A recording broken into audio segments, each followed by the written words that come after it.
According to this, I'm live. They always say I'm live and I'm not. I'll look on and find that I'm not. Yeah, we're live. Okay. It's probably that 15-second delay you were talking about. It might be. Who knows? It's been acting weird. It freezes now when I share a screen. Hello, everyone out there. Are you watching us? I'm waiting for that view counter to start moving. Yeah, that's whack. That's whack. They all come looking at hers and not mine. Yeah, I just told Antonio that we can send him a link if he wants. The other Antonio. Or Anthony, I should say. Anthony, not Antonio. Sorry, Antonio. Hey, Hey, everybody, I think we're live. Yeah, we are live. And Radio cranked up and playing. I'm just making sure we're still connected on Indie Vote Radio at the moment, and we are. Okay, so hey, It's all everybody, good. as you see, we have guests tonight. Let's see here. I am going to share that now too. So, all right. So, yeah. Hi, everybody. I see people joining in now, and I'm seeing Indie Vote Radio numbers. Hello, Indie Vote Radio listeners. We are at 311. I'll take it. That'll go up throughout the night. So, we're gonna talk about comics. You see, we got Antonio Brice in with us tonight. He's taking my place as the only black guy on the show. No, I'm just kidding. But yeah, we got Antonio Brice here with us. As always, we're gonna talk comics, get in some trouble. Everything we do here tonight, we'll apologize for Thursday morning, right, Randy? Absolutely. That's usually the way it works. Yeah, it's always the way it works around here. As well as get into some questions that were sent in from you people, you imbeciles.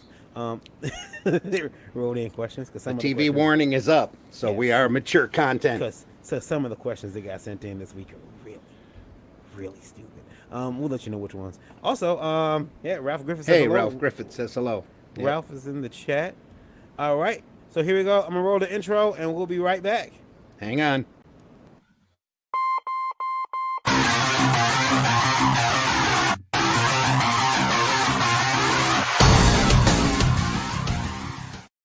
Yes. There we are. Yes, we are live. Hello, everybody out there. Oh, there it is. Okay, yeah, had to fix that. Hello, Anthony. Yeah. Lola says she's not a boy. Well, I mean, they might be boys. Like, hello, boys. Hello, everybody out there. Hello, boys. Actually, before we get that, we do have to. So, Lola's complaining to me, and she says, "Hey, they hurt." And she says, "I think as I think we talked about on the show before. It was on Lola's show On Geekgasm on Wednesday. On Geekgasm, Yeah. Lola has a situation where they keep growing. They've been growing ever since she was it 12? 4th grade? Okay. So they keep growing. So every year they just keep getting bigger. Now, this doesn't seem like a problem to anybody. And of course, we're talking about her feet. Yeah. And don't tell the foot fetishes that. Oh my God. Yeah. Suddenly, there's lots of requests for socks. Yeah. Life-changing socks. But the thing is, they're hurting again, and she realized after a measurement that they're once again doing their yearly expansion. They keep expanding. Soon they'll be taking over Poland, and we'll have to assemble a coalition of the willing to fight against her ever-growing bosom.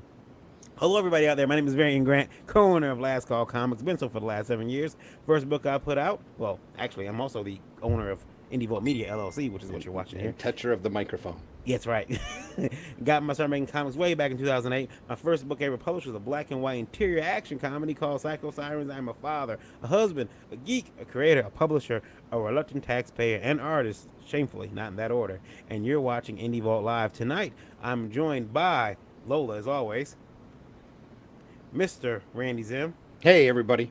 I'm Randy Zimmerman. I've been independent, small press, creator, publisher, writer, artist, everything for many, many, many years. Retailer, done just about everything in this business that you can imagine for quite a few years. The last 10 years, I've been working on our own comic newspaper that we circulated around the Flint, Michigan and Genesee County area called Flint Comics and Entertainment. We moved 10,000 copies of each issue, ran through 100 issues. So there's 1 million copies of a funny paper up here that people got for free. It was advertiser supported. And now I'm back with the Zim Geek channel here on YouTube, and I'm also here on Indie Volt, and I'm looking at the crowdfunding situation. So maybe going to get into a little bit of that. Yay! And also we got Antonio Brice. I mentioned him before we kicked off. And Mr. Antonio Brice. That's right. That's right. Introduce yourself, sir. Tell those people out there listening who you be. Well, I am, as you just said, Antonio Brice. I am an independent comic book writer, and I am a YouTuber at the Akari Press channel on YouTube. And I wrote a book last year called Brand that we crowdfunded and raised over $78,000 on. And very happy with it. And it's upcoming sequel, Brand Way of the Gun, which will be launching at the end of February. Cool. Ted Davies says hello, Ted Davies. Ted Davies. Let's How see you who doing, else. Ted? Who's okay? So yeah, we got those guys. Anthony Figaro contacted me on Facebook, said that he was sorry he couldn't come on today, but he will be available next week. Awesome. We'll love to have Anthony back in. Yeah. Also, it has been too long. Yeah, Anthony. it has. Too long. So with Brand, I remember Brand was one of the first. I feel, and you correct me if I'm wrong, Antonio, but I believe Brand was one of the first books to be announced during that kind of crowdfunding boom. The Indiegogo crowdfunding boom. Yeah. I kind of hit a sweet spot, but when people started knowing about Brand, it was actually my third campaign. Mm-hmm. I had tried to crowdfund it 2 other times and failed miserably. And then I caught the attention of Ethan Van Sciver, and he allowed me to come on his channel and share his platform. And then all of a sudden, a campaign that had launched for 60 days and only raised $90 within the first 24 hours had raised over $4,000. Awesome. And by the second day, we were nearing $8,000, and it just kept growing. So I believed in the book. We didn't have an audience, so that was the thing. Is that an example of at first you don't succeed, try again?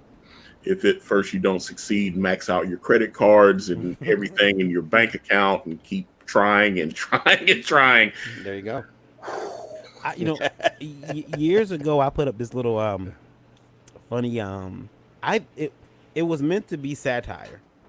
I took my face, looking really serious. I did some Photoshop work. I made it look like a Nike ad, and I put up some quotes and with my face on it, as it says, the artist. And I said, if at first you don't succeed, redefine success. And it was meant to be satire. I thought it was funny. People actually thought it was really inspirational, though. That was it's not what I meant. I meant for people to feel down about themselves.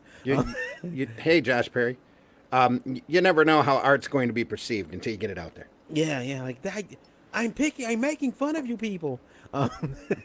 So we're going to jump into some questions here because I would love to hear Antonio's. Well, first, there's a lot of people that don't know, even though Antonio's campaign was really successful. There's a lot of people out there who don't know what Brand is about. That's correct. Oh, yeah. Why don't you tell us what Brand is about real quick? It's about a group of supernatural hunters, and basically it's 1,000 people on this planet that are charged with watching over 7 billion people, and doing so, they're hunting down like witches and vampires, demons, people that are using cursed objects.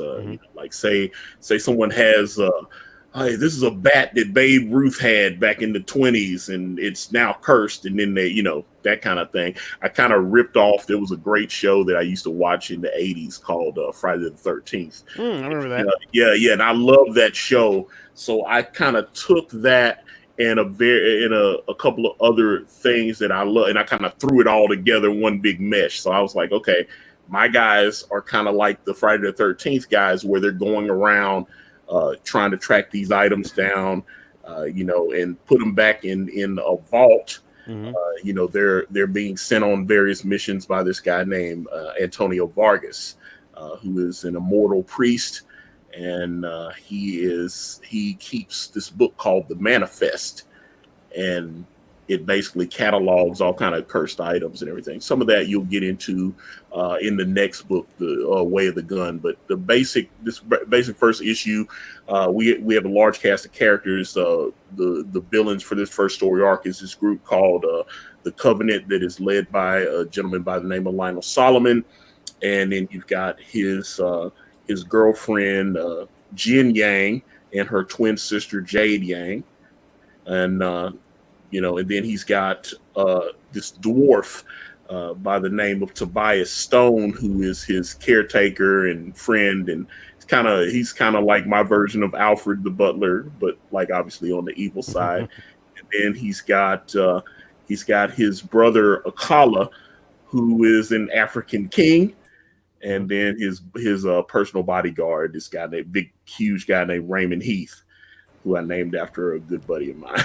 So yeah, it's a big cast of characters. I put up brand Way of the Gun, book 2 on Indiegogo. Getting ready to launch that pretty soon. Yeah, right at the end of February, we're going live with that. So now, are you gonna have the brand? Is it gonna be a way to get the first issue of brand when you launch, or we're not ready to say yet? Need to see how many books I have left over, because you have to, when you start shipping the books out, somebody will be like, hey, my book came in all smashed up or something. Then you have to send it out and replace and all this kind of stuff. Hopefully, we're going to be using Gemini mailers and stuff like that and try to make sure that we get it right the first time. Yeah. That's why I've been stressing, we shut the campaign down at the end of the year last year. And I was stressing everybody, hey, please make sure your address on file is. And I keep saying, I'm still getting notifications. People are scrambling in there trying to get the addresses switched up. And I was like, why would you give me the fake address the first time? Because it was like, no, seriously, I had people buy the book. And then when they feel, they put their credit card information in correctly, but then it would, name, it would be blah, blah, blah, blah street. It would be like, it was pretty clear they were just going down so they could get through the form. And then I was like, you bought a physical copy. I am going to have to ship this to you. So, Eric says, yeah, I missed book 1. Would love to, would be nice to grab book both at once. I can't read tonight. Yeah, he will. So he definitely, there is an audience there for that package deal. Yeah. Yeah. And I'm still selling the digital copies of Brand. You can get it for $10. So yeah, $10 is 52 pages of full color. And I had someone DM me on Twitter the other day, and I just sent him a PayPal link, and he sent me the money, and I sent him the link, and he was like, "Oh, cool, there you go." Do you think, Antonio, that people may be giving out fake addresses because they're afraid that maybe you're going to get like hacked and their address is going to be out there on the web, and we did all the business through Indiegogo, so I'd like to think that they are a secure platform with their credit card information and all that. I haven't. The people I've heard that have gotten like doxed or hacked or whatever, they've been very frivolous with people's information. So, because even when you purchase on Indiegogo, that doesn't give me their credit card information. It just gives me their name, address, and phone number and email address. Right. So I don't have access to the credit. Right. You don't have any access to anything, so all you know is where to ship it to. Yeah. Okay. So let's go into one of our questions. Randy, you can do the reading tonight, right? Sure. Now, we've been noticing a problem. Whenever I share a screen, there's a short pause. So if you get a freeze or anything, nobody freak out. We'll be right back. I'm going to be in touch with StreamYard about this. All right. We'll see what happens. This has all been off live, the live stream, though. So maybe on live it won't even be there. Yeah, let's see. Let's see how it goes. Here we go. Actually, it just takes a while for me a little bit. Crank it up, L. Nolan, once again. Hey, L, thanks again for writing in. No matter what you say, we appreciate your comment. Hey, gang, I feel like crowdfunding eliminates the importance of putting out good product. Wow. By the time readers find out the book is shit, the creator has already cashed in his $800,000 check. Well, wow. Hell Well, no. well, let me Hey. answer that because there's only two people I know that have come close to raising that kind of money. Yeah. One is my dear friend Ethan Van Sciver, who has raised over $1 million on various cyber. I think he's had through 4 different cyber fraud campaigns, and to combine, different variant covers, and he's raised over 1 million. And then the other one, it would be Doug to Naples Earthworm Jim campaign. It did $816,000, and now he's at about 27,000 on Kickstarter as well for the second chance on that. So Doug has a fairly solid track record of shipping those books out, and I bought Bigfoot Bill from him. I bought her from Jim from him, got both of those. I've received my books from Ethan, so that's not realistic. Those type of numbers are not realistic. You say $15,000-$20,000, I can see that. Yeah. But those. I mean, I wasn't expecting to be able to raise $78,000 on a book, and my book sure is completed and it's been emailed. The digital form of it has been at least sent out to backers, and so they know, hey, he actually finished the book that we paid him for. So there you go. So, like I said, those type of campaigns raising that kind of 800,000.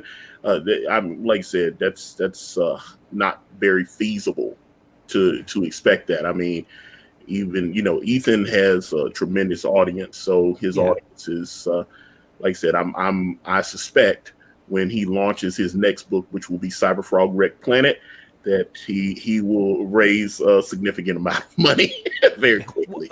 Even if we say $8,000 check, 8,000 is is that an issue? Do you guys think that's an issue that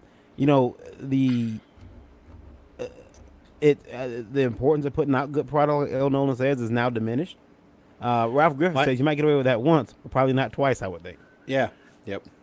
Well, like you even have Rob Liefeld had launched a campaign on Kickstarter, and there are still people, and it's been like 6 years, and people still saying that they haven't received it yet, but he did start shipping out a few months ago. Finally, I know he went to New York Comic Con, he went to Los Angeles Comic Con. He had physical books that were exclusive for those cons, but he was like, "Hey, all my people that crowdfunded, I'm sorry, I'm sending them out." So some people should be, starting to receive that, even though, it has taken a minute to get. Because I mean, I know that I underestimated the production time on this first book.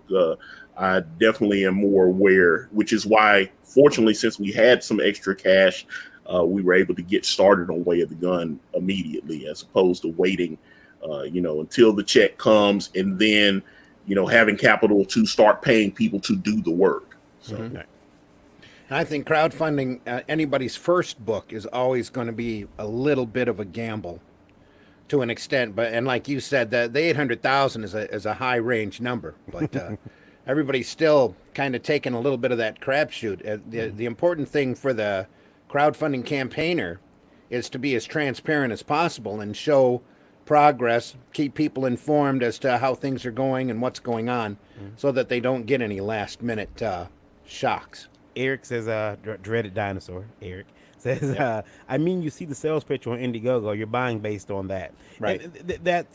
And Ted says, El Nolan, how many crowdfunding campaigns have you helped fund, if any? And that's also... That's also a good point. Rob says, people rush out books so they can make millions, but forget to make books people want to be fans of. Quality matters if you want to make more than an issue one. Yep. That is true. That is true. All valid opinions, guys. All valid opinions. However, let me tell you something. If your boy, young Septimius, me, gets 800,000, I'm getting the boat, and you ain't getting the book. I'm gone. No, I'm just kidding. No, I'll get you a book. I'll get you your book. Unless you'll get drunk like Cecil did the other night. And you might not get an issue too. I might die of alcohol poisoning. Let me tell you something. I'm going to get alcohol and every other drug possible. I'm going to get some experimental drugs. Okay, I didn't even do drugs. I'm gonna start. It's gonna be great. Rival Steve says, don't forget that wonderful image example. That's all. That's all I got to say. That's messed up, Randy. There we go. Standards of practice are going to be calling about that. Hey Steve, how you go? How's it going out there? Rob says first issue's fun, easier, though for collectors and to support each. Yep. Next question, and we're not finished because And everybody who wants to stay in the business should be using that money from the first issue instead of blowing it frivolously in order to help support their second and third campaigns. So, and just keep that ball rolling over and over again. El Nolan, again, the need for honest reviews will also fall by the wayside of the crowdfunding room. Can't order the books from the publisher once they ship. So, word of mouth from reviewers means dick. Well, that's wrong too, because if you keep coming out, if you come out with number 2, you're going to resolicit. Most of the time, you're going to resolicit for number 1, and eventually they'll be, because most everybody that does the crowdfunding stuff are looking to build up brands. Yeah. No, offense to your title, but they're still going to keep working on issue 2 and an issue 3 and an issue 4, and they're always going to be wanting to gain new readers by offering previous issues. Absolutely, and I have a series of I'm not looking to rip people off one time and get away with it. Yeah. I'm trying to crowdfund a book, ship it out, crowdfund another book, ship that one out. I'm like, and hopefully growing it every time, because just looking at projections, we're looking to do pretty well on the first day. So we've got a lot of. There's going to be a little bit more kick on this campaign for the second book, which was Brand Way of the Gun. We've got Ethan Van Sciver's doing the cover for us. Reached out to Billy Tucci, and Billy Tucci was really nice, and he is allowing us to use She for, he just had the 25th anniversary of She. He's allowing us to do a 25th anniversary She cover. So we've got that. And we've got Rob Willis. He did a great Dark Santana cover for us. And we've got Matthew Weldon, that's Antarctic Press Punchline. He did a cover for us. So I think we've set ourselves up for a good launch day. I hope the people come back that we had over 2,200 backers on the first book. Be nice to see how many of them come back for issue 2. Now you have to let me come in here and ruin it all. Everyone said that, I think that Rob said, it's one book. Sometimes, like I backed Item on Indiegogo a while ago. Let's see, and they reached over $2 million. It's an item though. It's not a book. And I will say what it is, but I don't want to get in free publicity because I'm upset with them. But they raised over $2 million. If they were going to run a scam, that's a good one to run it on. That's all you need is one. $2 million scam, you're out of there. But they have did other projects in the past, so I know they just pushed their shipping date back. I want to catch up with some of these comments here. Okay, yeah. Ted says $800K. That's a lot of shitty comics. That $800K would be a lot of money. If the books were bad too. A lot of money. Yeah. Anthony Figueroa says New Orleans got them hurricanes waiting for you. Oh God. Oh. Yeah. I had a hurricane. Everyone knows the story. I had hurricanes and I was really bad off. Steve says I remember every bad Kickstarter book I've ever bought. Right, and you remember them, so when issue 2 solicits, you can either try it because the person got better, or the person got worse. And the thing about it is, Antonio and every other Kickstarter person that does Kickstarter I know, they are on social media, and they're all for the most part you can easily contact them, and I can message them and say, hey, your book made me, gave me IBS, or your book is the best book I've ever read. And they're gonna respond back, thanks, or hey, what can I improve on to relieve your IBS, and may I suggest Tums. But so it's not like Marvel or DC, who they don't really give a damn. The book's already printed 4 or 5 months in advance. Yep. It ain't changing. There's a lot more personal touch with there are personal touch possibilities, at least with crowdfunding. Not everybody's the same. But Rival Steve, I'm really curious to know, how many of those bad Kickstarter books have you bought? Yeah, yeah. Let's see here. All right, so I saved the two spicy questions. There's a can of worms. Yeah. Bad Um, Kickstarter. Someone's backed Marcel Dupree's Evolution's books. That's Is that an according to issue? Rob. I know Marcel. Is that an issue? It is I, becoming an issue in the fan press. I see. Because I've talked to him a few times. So Yeah. I didn't. He does run a lot of crowdfunds, but I yeah. did not know that he was having an issue. I don't Rob think the has. problem is the crowdfunding. The problem's the juggling Yeah. of the funds on the crowdfunding. I think what's happened is that, and this is me speculating. Rob would know better than us because Yeah. Rob runs a site called Indie Advocates, and Rob is he's competition. But no, he's not. He's not. competition. He's Yeah, friendly. Yeah, yeah. He's friendly competition. We've had on the air here a number of times. And he's had us on his air, and we've shared each other's stuff. But the thing is, he's really stepped to the forefront of the whole Marcel Dupree situation, and he is. There are people who are saying that Marcel is not paid for art, has not delivered books, so the books aren't coming because the art hasn't been paid for. And there are people who are saying, I believe I read that what was it, Rob? You'd have to tell me if I was wrong. If I'm wrong, that not only that they didn't get their book, it's been like years for some books. And Rob's been back. Rob's backed a few of those books that he hasn't gotten yet. And now Rob's getting harassed because he's running these, the pieces. They're like, hey, they call them hit pieces, but Rob's running stories. Hey, look, here's another person that got screwed over or says they've been screwed over, and I know there was. I won't say that on here, but I know Rob has said that he feels that Marcel is off. He's off Facebook, but he may be on other types of social media.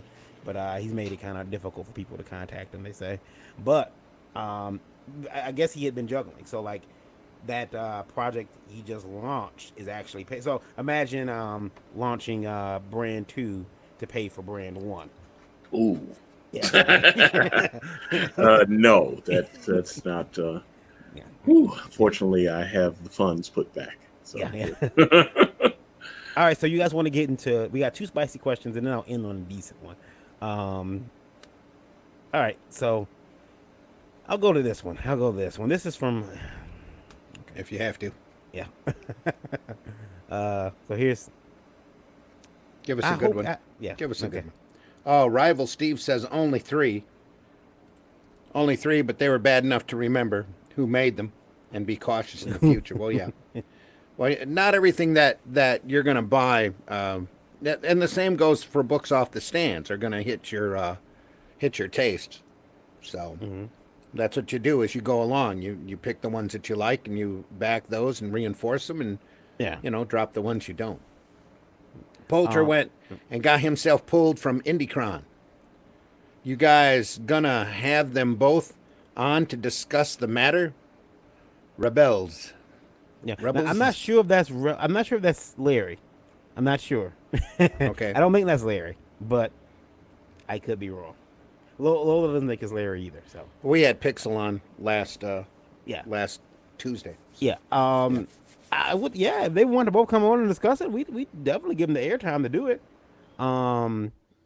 I think that it'd have to be something that both of them want to do. But yeah, I'm open to it. If someone wants to tell Preston that he's welcome to come on our air, I can I can reach out to Pixel and see if he'd come on and discuss. But I mean, they don't have to come on and discuss it. It's going down to Twitter right now. All you got to do is go look at Twitter and you'll see a long strand of comments. I predict it's going to get resolved within a couple of hours. Well, no, I think it'll get resolved. I mean, he's off, so. But did he pull himself off? I'm not sure. I'm not up on the drama. No, he didn't. He was removed because of the situation. The current problems at Poulter. He was removed because he contacted Indiegogo trying to get another campaign shut down. Yeah.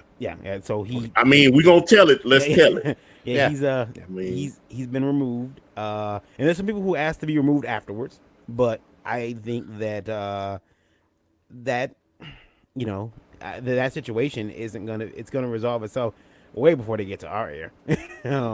We're very small air. Yeah.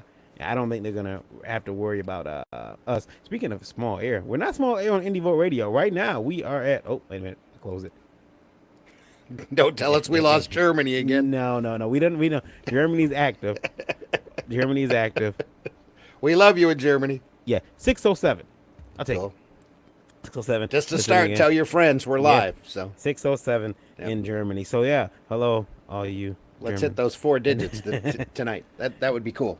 Yeah, we've done it on Thursday morning. Come on, we can pull it. We got really close. Yeah. We got really close last week, if I'm not mistaken. Yeah. Yeah. So yeah, I think that we'd like to have them both on the air, and and if they want to discuss it, I'm sure they could do it civilly. Pretty sure they could. But we're small air compared to Twitter. Yeah, everyone. Yeah, I can chime in on Twitter. All right, let me close that one. All right. So, here's a spicy one, and it's the last spicy one. Not the last question, but the last spicy one. All right. Is this the Anon question Then that you showed me earlier? yes, I it is. usually like taking them Yes, it cold, is. and you sent that one to me. You guys play it cute Yeah. while skirting the issue, anti-CG or pro-CG. So you either roll with hatred and bigotry, or you stand with the better angels. Anon. Well, that's very true, Anon, but it's probably the opposite way than you meant. Yeah. You know, we do roll. We don't roll with the hatred and bigotry, but we got to stand with the people that want better comics, buddy. Yeah. Yeah. That's the way that works. And I mean, I'm Comicsgate. In case anyone did not know that, I'm Comicsgate. Ethan Van Sciver is a dear friend of mine, and I'm friends with Richard C. Meyer. Mhm. And they're not part of the alt-right. I'm pretty sure of it. So yeah. it is what it is. I mean, like I said, I can't take questions like that seriously if you don't put your name on. I'm like, if you feel like it, stand on it.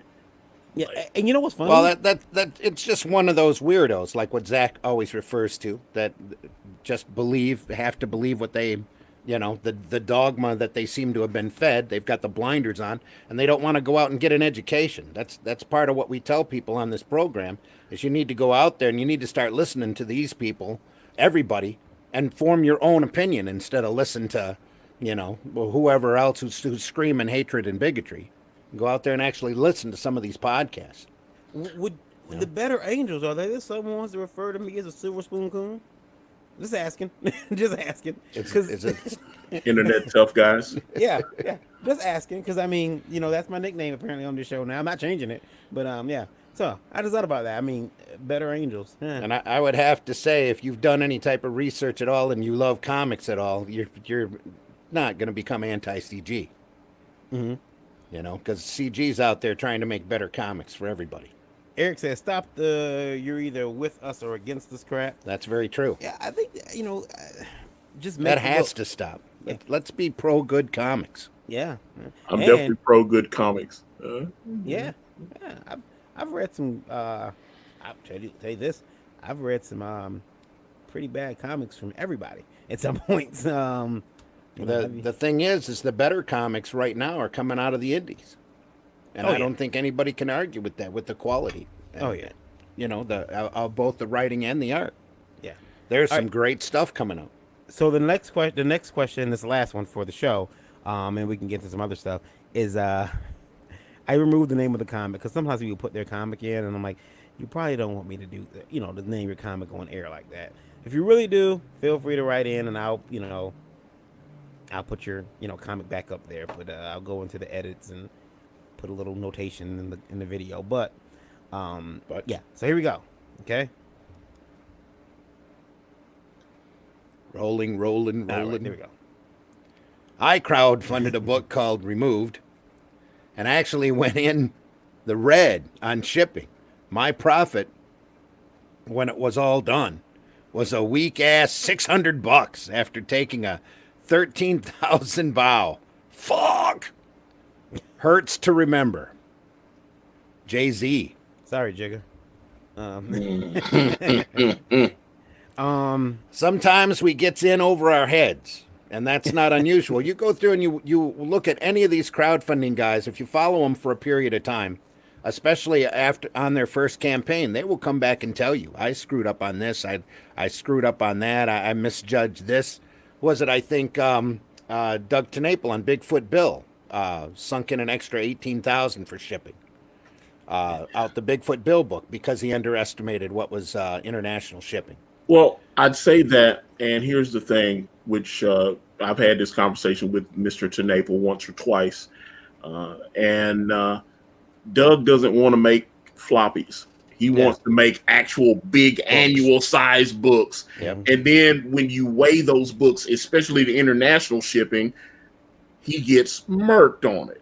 Yeah. And then so he was like, okay, I'm launching Earthworm Jim. So I'm definitely, so you go from one extreme to the next where he's like, well, I didn't get that. I lost that shipping money on the first book. So now the shipping's insane. Especially international shipping was insane on Earthworm Jim. I saw people talking about they paid like $50, $70, that kind of stuff. And I was like, whoa. Yeah, but when you get that book, it's a brick. I will say that. That's one thing I bought because I ordered. It's gorgeous. I ordered Earthworm Jim and the art book, and then all the extra little bells and whistles, the prints, and all that stuff that came with it. Yeah. When I got that big old box, I was like, okay, I can't bitch about that $20 I spent on it shipping because I could see that that's not going to cost $5 to ship. It was a big box, but yeah, if he would ship just like little floppies, a lot of that cost would, but the books wouldn't look like that. I mean, he's got like gold trim on the main book. He's got silver trim on the art book. Yeah. He's got all kinds of extra goodies. And I mean, he's getting ready to do Bigfoot Bill 2. I'm curious to see how he'll do. Yeah, we did an unboxing. We did an unboxing because I got the whole brick package shipped to me. So we did if you go back on the Indie Volt channel, you can see our video where we unpacked it. It's phenomenal. Did you Steve's comment? Steve says, I don't know, man. I think DNC's obsession with Hand Around Toes crossed the line. I mean, everyone's DNC? Diversity in Comics. Got it. Yeah, I think everyone's, I think if you go back and listen to Zach since then, that he has more than apologized for some of the stuff that he said during what he acknowledges as being an angry period in his life. And he's calmed down a lot and apologized for a lot of that. And if you can't accept his apology, quite frankly, that's your problem. I don't know.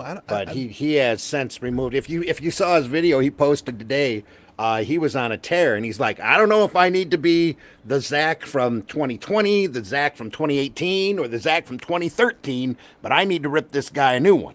I don't know. I think that. So he knows he's evolved. He knows he's calmed down. I think we've all kind of made some mistakes. I mean, yeah, I have you, Randy, to back me down from things that I've almost said on the show. Talk you off the ledge. Yeah. And your constant reminder that we're not talking about our porn career. That, and there's times where I want to go in here and just, who we're gonna go after. Yeah. So we've had that. Well, discussion. we've had our sessions with rum too. Yeah. Well, yeah. I've soapboxed a couple of times. Yeah. I suggest no one go back and look at that New Year's Eve special. Anyway, Rob says that I had someone call me out today after blocking me, real tough. And Ralph says, and now I'll read that. That CG stuff is such a distraction from doing good work. Well, he means the drama and stuff. I don't care where you stand. Just entertain me, please. Yeah, I think, Nothing like some experience, Jay-Z. Yeah. I hope it's just not too crippling. Yeah, Jay-Z, you should be happy that you didn't make a mistake that actually threw you hardcore into the red, because that would have been very easy to do if it's your first time out and you've never self-published before. I've got some type of so sometimes you got to get learned. Yep. I think Ralph, that's very true. I think that, and I did reach out to this to Jay-Z here. Feels weird saying that. I reached out to Jay-Z, and he hasn't got back in the comment yet. But I really reached out to him to ask him some questions about his book, but he didn't get back to me by the time we went on air. So I would like to know, though, how many pages was the book, what the book will look like, because you got killed on shipping. Was the book huge? Did you try to ship media mail? Did you suddenly make it hardcover on one of your tiers or what? Right. So was it the little gifts that you put in, the stretch goals? That can put you in the red too. Yeah, that increases the real cost quick of shipping. Yep. So and that's gotta it, guys. be careful. Be careful. We got through all of our questions. Now, So 70, what was it 70? I know it was 70,000. 70 was it 78,000? 78,000. $78,000. 78. Now I got a question. You kept it secret from the family, right? You know how they get, hey, I heard you made some money online. I got this light bill and I none of mean, that it's for just you? me and my brother. There Yeah. wasn't too much secrets to be had. So, Okay. my brother's family. I mean, my brother doesn't even live near me. He Yeah. lives in Kansas, and he's got Okay. 4 kids and a wife, and he does quite well for himself. He was just happy for me. And you're down around Nashville, right? Yeah, I'm in Murfreesboro, Tennessee. Okay. Yeah, I just know that I get like a $200 check and I get somebody calling me. I got this internet bill that I need paid. I can't imagine getting 78,000. Well, That might just be your family, buddy. It might be. Well, I'm just saying when I got that first deposit, it was significant. Mm-hmm. And I had a couple of the exes hit me up, but I feel like if I haven't spoken to you in all this time, and then you suddenly contact me, then I know what's going down at that point, because so it is what it is. Yeah, You have exes that are into comics? They're not into comics. They're They into money. smelled the money? Yeah. I heard Antonio got some money. I'm about to call him, girl. They have Wait a minute. constant watch on your account. Yeah. Being deposit, give them a call. Yeah, you can. You're in Nashville. Me and Dreaded Dinosaur do a lot of traveling together from cons to cons. And he always introduced me to a new restaurant. Or they found one, or he told me about one, I think you don't try to send him to Kentucky, called Cookout. And we've got 2 here in Murfreesboro. Yeah. Oh, it's a chain. Yeah. It's Yeah, it's a chain. Yeah. Yeah, we don't have them in Michigan. We don't. They actually grill the food though. That's why I was like, that's one thing. Yeah, I love it. It's I love that they don't fry it. It's actually grilled. I love that. It's good. It's good too. It's tasty. And it's cheap. That's the good thing. It's cheap. You can go in there and get a big, get a big bag. Shaking her head, yes, like a bobblehead. It's delicious. It's delicious. I mean, we spend most of the time trying to make Lowell. I might have to head that way after I get out here with y'all, because they'll be open till like 3 in the morning. Are they open 3 in the morning? Yeah. Especially on the weekends, they shut down 3 o'clock. Well, they need to start bumping into Michigan. That's all I know. Get up here into Flint, please. Yeah. I mean, the food's delicious and it's cheap. You can go in there and get if there's a cookout at McDonald's, take me to cookout. We thought we were doing real good up here when we got a famous Dave's in. Oh, I wish we had famous Dave's here in town, but there is one the next city over in Smyrna there that I've eaten at a few times. Yeah, they were really good for a couple of years, and then at least up around here, they started to cheapen out their products. The cheer wine and everything. They do have cheer wine. Yeah, cheer wine. Yeah. They got high C fruit punch, and that's what I like. Yeah. Wine, sweet tea. I'm a Southern. I have to do sweet tea sometimes. Yeah. So, do you have any cons coming up that you're going to be at? Not yet, but there is one that Ethan Van Sciver is he's wanting to get some of the Comicsgate creators all in one place. I know fans have been asking for that for over a year, and Ethan was kind of hesitant about it, but he's one thing he always says is, hey, listen to the fans. It's like if they're he's like, there's possibly a way we could crowdfund this, and then we could, like your donation is a ticket or whatever, and then you obviously would have to make your own arrangements to get there. But there are people that are saying that they will fly over from Europe if we do this. So he was very excited about that, and I know myself and Kane and White, my brilliant partner and artist, we would be very happy to hop on planes and meet and greet with the fans. So. Yeah.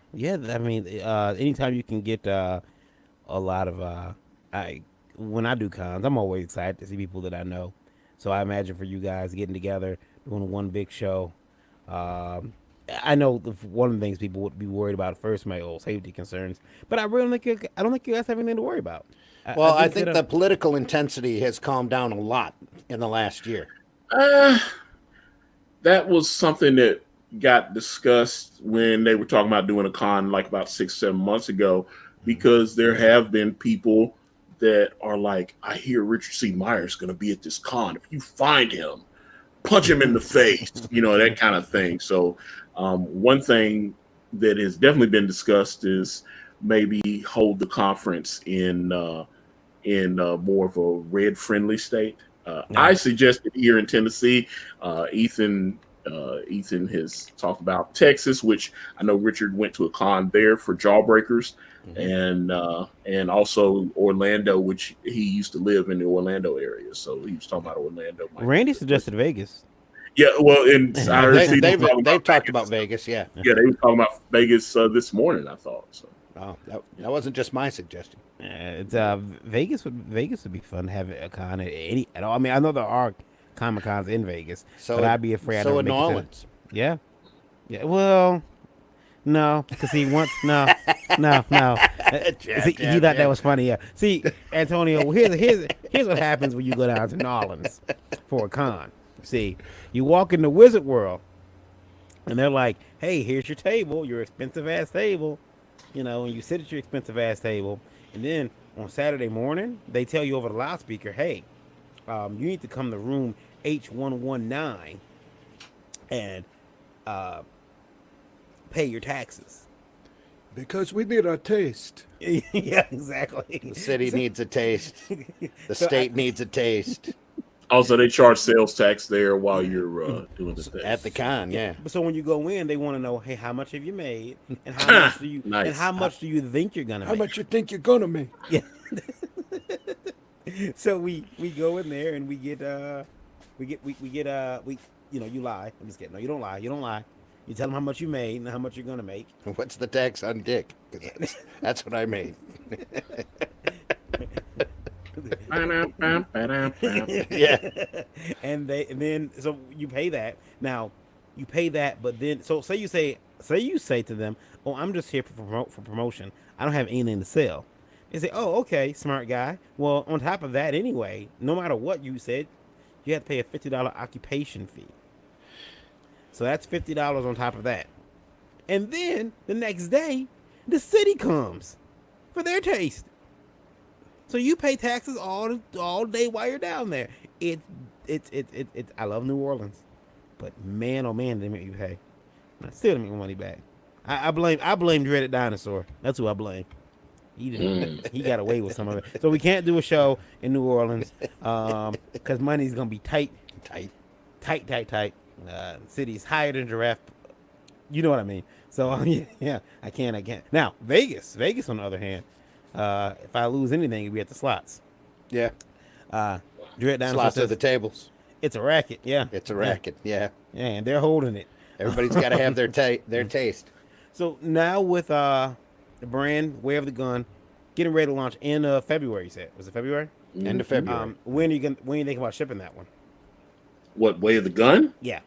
We'll have to make it first, so we need some ends and dividends. Yeah. That's the whole point of Yeah. doing the crowdfund, so we can raise the capital to pay for, because we're doing the book. It's going to have 6 different covers. There's going to be another book that's going to be offered with it called the Fame book, which is going to feature one of the villains from book 1, Fame. It's this pimp with a magic cane. And we've got, we need to do the crowdfunding to raise those funds, because I have like I said, I have enough money put aside that I was able to pay to have the book started already. Pages. Hopefully I should have about 15, 20 pages already. I've already got 10 of them on my computer. So there you go. So before you answer that, read that question, Randy. Okay. So do you think that's important for someone who's crowdfunding a book, Antonio, to keep that until the because is it important to keep that delivery date as fluid as possible? I would like to use like John Malin has shipped. He shipped his book on time. But he's on track to ship Graveyard Shift 2 on time. That would be the goal. I unfortunately failed that goal the first time, but like I said, as they say in with Bill Clinton, mistakes were made. But like I said, I'm just happy that the book was finished. I'm glad that I was able to send that out to our backers, and even the backers that were kind of nasty and contacting me, they were like, "This book's good." So I was like, "Okay." So it's like I was angry at you, but the book is good. That's awesome. So, also, yeah, folks just have to remember a lot of these folks like yourself. It's the first time they've done a campaign creator, like this, so you're gonna make mistakes, especially on the production end. Yeah, the big thing I made a mistake on. I've mentioned this on a few streams. Okay, so we launched our campaign in September. Kanan was under contract to this company, Stranger Comics. Some of you may have seen Stranger Comics in the news. They are the creators of the Asunda universe. They just made a big deal with HBO and sold the Asunda universe to HBO. So there's going to be a new television show coming out. Sebastian Jones is the owner there. He did a book.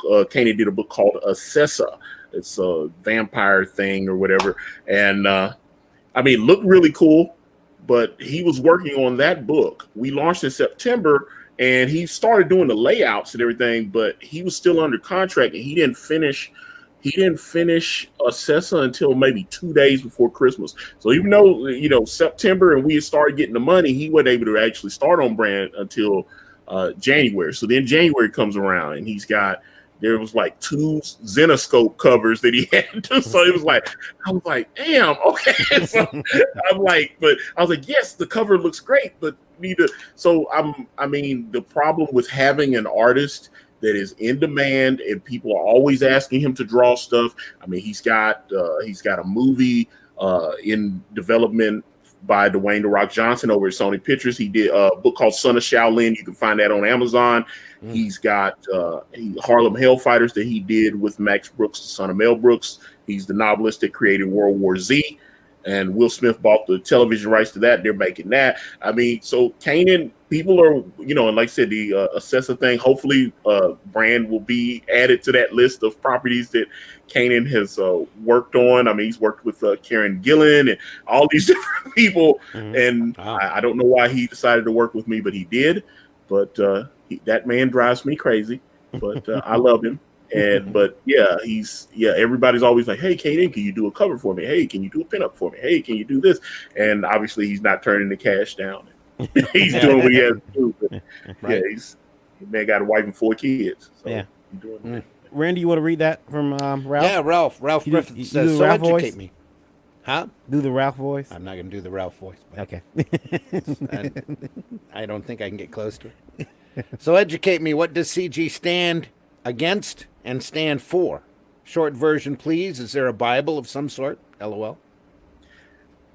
Well, that's the thing. I hear different things from different folks. Yeah, that's the thing. I wouldn't. There are thousands of people that are in the Comicsgate movement, and some people believe this, and some people believe that. The biggest thing that I hear most people say is, "Hey, keep political and religious stuff out of comic books." It's not that you can't put it in there, but we don't want to be told, "Hey, I'm going to make this superhero with a trans guy, and if you don't buy it, you're a bigot." We don't do that. That's not what Comicsgate is about. And it's also about, hey, talking to the fans. Someone backed your book. Maybe they're a little unhappy. Have the conversation as opposed to what a lot of pros do, and they just block you. So, those are 2 things that I know Ethan believes. It's two things I definitely believe, but there's so much more to it. So that's why I'd say, I wouldn't dare speak for a movie, but I know me personally, those 2 things I definitely have tried to stick by. I have a question for you, for myself. Now, people who are against Comicsgate, the first thing they'll say is, and they usually say is, well, it's a bunch of, racist, old, bigoted white men. You're a black man. Last I checked, yes. Yeah. Last you check. It's like when I checked my credit score this morning. Let me see. Yep, still black. My credit score is beautiful. Yes, yeah. Yes, sir. Yeah, they be begging to lend me money. Is there? Have you never felt like any type of Prejudice coming out. I mean, you made a $78,000 book in Comicsgate, backed by people. The majority of which were white. Yeah, yeah, Yeah. yeah. Um, so here you are evidence that apparently, I mean, there's people out there who are ready to back your book, despite skin color, despite a racial preference, political And the fact that preference. the lead in the comic book, I was told that having the lead in the comic book be a black male was a mistake. Hmm. It is what it is. I just thought the art speaks for itself. I think we put out a good product. And I'm very much looking forward to getting these physical books in and shipping those out, because I think the colors, my whole team, I'm just so impressed. Everybody, I'm the only rookie on the squad. Everybody else on my team, I've got about 45 years of professional comic book making experience on my squad. Hmm. So, I mean, that's what it is. So, And you're the rookie out of the group. I'm the rookie out of the group, but I just thought of everything, and I'm like a dictator when I see the colors come back and they're not the way I want them and stuff like that. But everybody got paid pretty well, and but the people supporting brand, they allowed that to happen. So, that's the thing. Like I said, it was a couple weeks ago, I sent out, I said, okay, guys, all you guys that backed, here's the digital, and then obviously the physicals are coming. And then all of a sudden, another email, 10 more emails, DMs, tweets, boom, boom, boom. Just like everyone's like, oh my God, I can't believe this is great. And a couple people made YouTube videos. I was surprised by that. I was like, why are you making a YouTube video about my crappy comic? I was, one guy, and I mean, like I said, I don't know this guy. He just a backer of mine. He just backed the book, and he was just like, he said, as I was reading the book, I actually imagined that these characters were with me, and I put myself in that character's place, or what if I had these abilities, or what if I had a something like that happen, or and I was like, that made me feel really good, because that's what I want the comics to like. I remember when I read Christopher Priest, when he was still James Owsley there, but he wrote Spider-Man versus Wolverine, and when he was still under that name, and no one knew he was going to become Christopher Priest. But that, I still say, is one of the best Spider-Man stories I've ever written. I've ever read, and I love that. Or I remember when I read Frank Miller and Chris Claremont on the Wolverine limited series, and or just The Dark Knight from Frank Miller, or God Loves Man Kills, Chris Claremont. It was like all these great stories. Kingdom Come from Mark Waid. I still think that's an important story. Or there's so many things, and reading all those things, I was just like, man, I love comics. It just brought a smile to my face. It was just so, I was like, man, those are great books. And I have some books like that too. Usually, like I know most people are probably gonna start roasting me in the chat, but I I'm telling you right now, like I walked up to her. I walked up to Gail Simone at Grand Rapids Comic Con. I told her how much I actually enjoyed her old Birds of Prey stuff. Like, I thought that stuff was great. A lot of people thought her stuff on Birds of Prey was great. But yeah. I haven't read much of her since then, though. I haven't read because she's not writing any characters that I'm interested in DC. But her Birds of Prey stuff, because was it Benitez? Benitez was he the artist at that point? But his art drew me to it, and I kept reading, and I liked it. And I stayed with the book even after he left. And then she left the book, and I'm like, okay, I'm done with this. Ralph says, Randy, you want to read it? Is it as simple as some looking for diversity and others want to hold on to our old ways and icons, and each just shaming the other? No, Ralph, there's a long history as to what started the revolution, I guess you would call it. Revolution. Le Champion, I'm sorry. So yeah, there's a lot of little things, but eventually it really spouts down to quality. A lot of folks, you and I have had these conversations about when we stopped reading and decompressed storytelling and all of that. There are so many people that just got disgruntled and left, and pulled up stakes and just disappeared. Stopped reading comics altogether, got out of the business or whatever. But CG is kind of a response to that. People looking just to do entertaining stuff. just to do the old style books, like the books that and Antonio was talking about, these high points in comics that they loved to read when they were coming up. That's the kind of feel that they want to get back to, instead of picking up the modern stuff with the where the writing has slipped or the art has gotten dull, and they just want to do great, entertaining, exciting comics.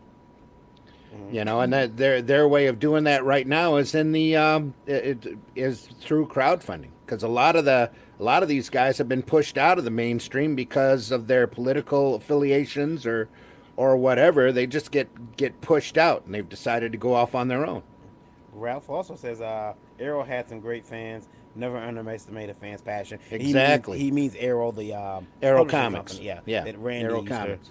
Randy and others used to run. Yeah. Steve said, so would you still consider Mark Waid a great writer, considering all the stuff he has said about CG? Antonio? I've been asked that question because obviously Mr. Wade has said quite a few spicy things about Comicsgate. Spicy. It doesn't change what feels like. It doesn't change the fact that I love Kingdom Come, and I think it's an important book. It's not just a great book. I think it's important. I think it was that book and Marvels really showcased Alex Ross and took him to a new level. I was like, that's why they're still printing it 25 years later, and they've got hardback. This is the brand new Kingdom Come with the sleeve and the hardcover, and it's like limited to 1,000, and Alex Ross is drawing a picture inside, and I keep seeing all those editions pop up, and I was like, DC would not keep printing it if it wasn't. So whether and I actually have a book that Mark Waid worked on, that's autographed by him and Mark Silvestri. I didn't throw that book out because I disagree with Mark Waid on a couple things. I bought it because I was like, oh, Mark Waid signed it. Oh, Mark Silvestri. I love Mark Silvestri. I wanted both of them. And when I look at it now, I'm not trying to get rid of it because of some disagreements. I can still enjoy that work. Now, what it has affected as far as Mark Waid is concerned is possibly me missing a couple of decent things that he has written in the last few years, just because I don't want to put my dollars into that anymore. I was like, that's another thing about Comicsgate. Anybody that disrespects the fans, I understand why a Comicsgater would not want to give them their dollars.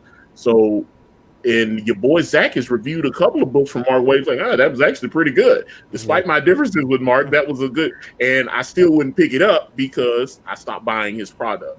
But I still read Kingdom Come. I read it a few months ago, actually. So I was like, I still read Kingdom Come, and breathtaking. I had Simon. Hello, and Simon says, "Viva la Revolution." Hey, Simon. I did have a problem with a couple years ago. I'm standing in line at Walmart. I'm sorry for being in Walmart, but I see my phone said right before it died, said that Dan Slott mentioned you in a mentioned me on Twitter. And I got super excited, and I'm like, "Oh my God, Dan Slott mentioned me added me on Twitter." Yeah. So I hurry up, I cash out, I fly home, I get home, I log into my computer. What did Dan Slott say? And he said, he added me and some other guy and said, "You follow someone." He put this on his public Facebook, public Twitter. "You follow someone who refers to me as human garbage. You might want to unfollow me." And underneath that is some hearts and stuff. People have liked it and commented. And so I messaged like, who do I follow? They call you human garbage. And he never responded. And I screenshotted it. It's on my old phone. And he since took it down. He since deleted it because, you tried to get your fans to say that to come harass me. But I carried a dislike for Dan for that for a while. Well, and let me give you an example of something very similar that happened to me a little over a year ago. On the brand campaign page, I had a brilliant artist from North Carolina, a guy named Jamie Biggs. I had him create a parody of the Mockingbird 8 cover where she's standing there and it says, "Ask me about my feminist agenda." That was, what was it? I think Joel Jones did that. if I'm not mistaken. I believe But so. Jamie took my character, Dark Santana, and he had her, I guess, Dark Santana is sitting there in the same pose, wearing a bloody "Ask Me About My Feminist Agenda" shirt, and people saw it and they were like the troll. I was, because I have a t-shirt shop and I sell different shirts with my characters on it and stuff like that, and a fan sent it to him, say, "Hey Brett, what do you think about this?" And Brett responded, and his wife responded, and they said that I was calling for violence towards all women and all this kind of stuff. And I was asleep when all this happened, and then when I woke up, I mean, he had like over 20-something thousand people following him on Twitter. And when he did that, man, so many people were like, "Yeah, this guy's a scumbag. This guy, blah blah blah." And I was like, "Whoa, what happened?" And then so I'm responding to Brett. To Brett's credit, he did not block me. We had civil discourse. We weren't swearing back and forth at each other, but he disagreed with me. I disagree with him. He didn't block me, and I'm still a fan of his. I just disagree with what he said. And he ended up making me, because what happened was so many people were going in on me that like people wrote articles about it. That umbrella guy did a video and sent, and all of a sudden my sales skyrocketed like about $4,000 or $5,000. I sold a bunch of those "Ask Me About My Feminist Agenda" t-shirts. So Brett made me a lot of money with that, so I can't hate on him. I made a lot. Trust me, I made a lot of money. All of a sudden the sales just went up. I was like, wow, I'd have made $400 in sales in just a few hours. Yeah. Simon says, you know what you were doing, Bryce. Simon, do you want to come in? Let me know if you want to come in. I'll send you an invite. Yeah, I remember that picture with Dark Santana and the shirt, and I remember when I saw it, I said, "Oh boy." Oh yeah, he got triggered. I just sold that. Ethan had an auction the other night, and I actually sold it to someone. He paid $620 for it, and I almost didn't want to part with it, but I have, as you can see on my wall, all my walls have comic book art. I've got all the brand variant covers for this first campaign. I've got a couple more coming that will be. I'm starting to collect. Right behind me are two of the variant covers. Matter of fact, I move my head out of the way. You see Sanford Green, which I interviewed Sanford Green last year on my channel, the Akari Press channel, and then in the middle is Matthew Weldon's cover for Brand Way of the Gun. And on the very end there is the Rob Willis, the artist on Shinobi Sasquatch, his cover, which is Dark Santana in a Bacta tank. Because I told him, I said, well, Dark, because everybody was like, "You've been talking about this Dark Santana character, but he's not in brand." And I said, right, because he is on lockdown right now. He's doing some time. He's doing a bid. So. He has to be broken out of his prison. So at that point, so he definitely makes an appearance in Brand Way of the Gun. And I'm very, very excited with the art that Kanan has been. Like I said, we're 10 pages in, starting to get colors on pages. So the idea is to make sure we have, the other day we sent Ethan Van Sciver the layout for the cover that we want him to do. I'm very happy that he agreed to do this for us. And I just, it is what it is. I mean, this is the game, and I'm in it. So I hear you. Steve says, I'll be real. What happened to you is something I constantly worry about, and is why I tend to stay out of a lot of conversations. What worries me is people attacking my wife and kids over stuff I said. And that's the sad state we live in. Yeah. That's the sad state of affairs living. People are getting their families attacked, getting swatted over comic books. Yeah, well, that's the thing. Like I said, Brett Booth's wife, she said something obviously negative about the artwork as well. And then when I responded, and like I said, I did no disrespect to either one of them. We had a civil conversation. They didn't block me. I didn't block them. So salute to both of them. I mean, like I said, we can disagree without being disagreeable.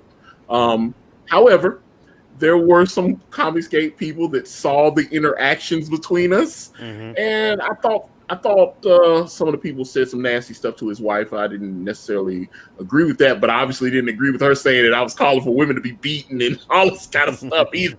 So it was, I was like, you said some kind of nasty stuff, so I'm probably gonna stay out of this and let you, just like y'all let me hold mine when all your people were saying, yeah, this guy's a creep, man. This guy's a scumbag. Well, why would he make this image? You know, all you comic skaters should just be shot and all this kind of stuff. They were just saying horrible stuff, and I was like, wow. I'm gonna put the invite link in the chat. I think, yeah, I'll put it there. Feel free to jump in. I seen someone's, I think was it Adam Friendly, posted this morning. Yes, Adams. Yeah. I can't about the Harley Quinn movie. Like, I love movies that fight the patriarchy.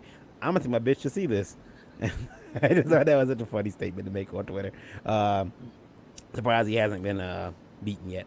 Adam gets it in. That's one thing I like. He's I don't know. I just try to keep it positive on Twitter, but I've had a few run-ins here and there. Mm-hmm. But I try to keep it positive. It doesn't always work.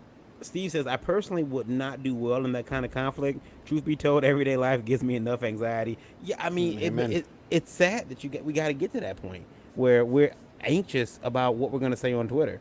Yeah. It's like taking a selfie. Do I need to add a smiley face? I mean, people were I still see people getting really, really raw about Kobe on social media. You know, he's a rapist. Well, yeah, boy, I've been seeing that. That's horrible. Like Evan Rachel Woods, and I watch her on what's that? The Westworld. I watched that show, and she said that she was like, Kobe Bryant is a great athlete, and he's also a rapist. And I was like, can we let the body get cold first before we just start putting these kind of statements? His daughter died, all kind of. I was like, man. So now when you go on her Twitter page, she's got all her tweets protected, and so because people were going in on her because they were like, wow. Because I mean, it makes you, it's a lot of those people. You know, you see a lot of political stuff on the Twitter where people like, Trump sucks. No, I love Trump. You know, and they go back and forth. And she just went way overboard. Mm-hmm. I mean, it was just she just went. And then I saw Ari Shaffir, and Ari Shaffir was down in North Carolina in front of the arena where the Hornets play, and he was like, "Hey, sometimes the good guys win. Somebody bad got theirs, Kobe Bryant," and he was just going in, and people were like, "Oh, this guy is racist," blah, blah, and they were saying all this. And I said, do you not know who Ari Shaffir is? Have you not watched it? His whole career was based on like racial trolling humor. You can go on YouTube and type in The Amazing Racist, and he's got all these horrible bits that he did. Like, hey, let me put on a Klan outfit and go into the hood to get some gasoline. Or he took a Klan outfit to a black-owned dry cleaner and stuff like. He was doing, he picked up a bunch of illegal immigrants and tried to take them to the deportation or whatever, the INS.